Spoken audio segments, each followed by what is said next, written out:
At Mount Vernon, archaeologists have been hard at work in this, George Washington's upper garden, which has now been leveled to make way for a new terrain more accurate to the 18th century than ever before.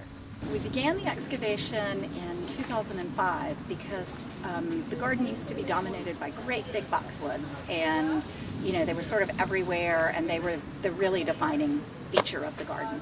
And they had begun to die, and so in 2005 Mount Vernon decided that it was time to get rid of the boxwoods and rethink what the garden would have looked like during Washington's time.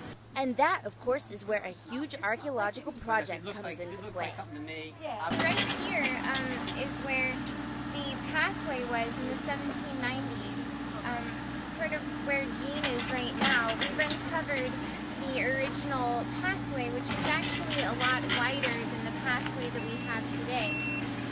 So originally it actually went out to where Jean's shoes are, and we are thinking that the gateway itself ended at that point too. Brace yourself for what follows. The old garden has got to come up.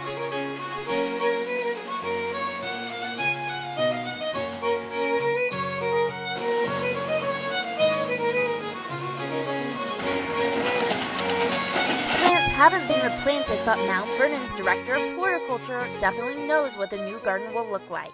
So for the last 3 years, archaeologists have been in here, and it's been tremendously successful. And it's not necessarily what the archaeologists found, but it's what they didn't find. And what I mean by that is that in this little area here, where we have all these little squared and rectangular beds with neat little walks in between, and the crescent beds, none of that was here.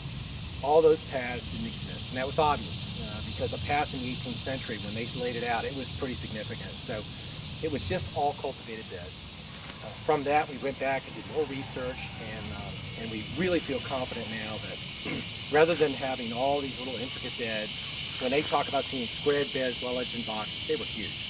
They were big beds, and then around those beds were borders which would have highlighted your flowers and roses and fruit trees and shrubs. Within those borders were vegetables. We knew Washington planted, and his gardeners planted vegetables in here, but we never really could figure out where that would be, because when the visitors from the 18th century walk in here, they never mentioned seeing them. But, oh, the flowers are great, the tub plants and the parterres, but they never said, oh, look at all the vegetables. What you're going to see when this is all done is going to be a more accurate representation of this garden that has been seen since Washington's time. Work in the garden won't be completed until mid-October, and the garden will be dedicated in full bloom in April 2011. For now, plants are being hauled, gardens redug, and flowers replanted as Mount Vernon's horticulture department keeps on trucking.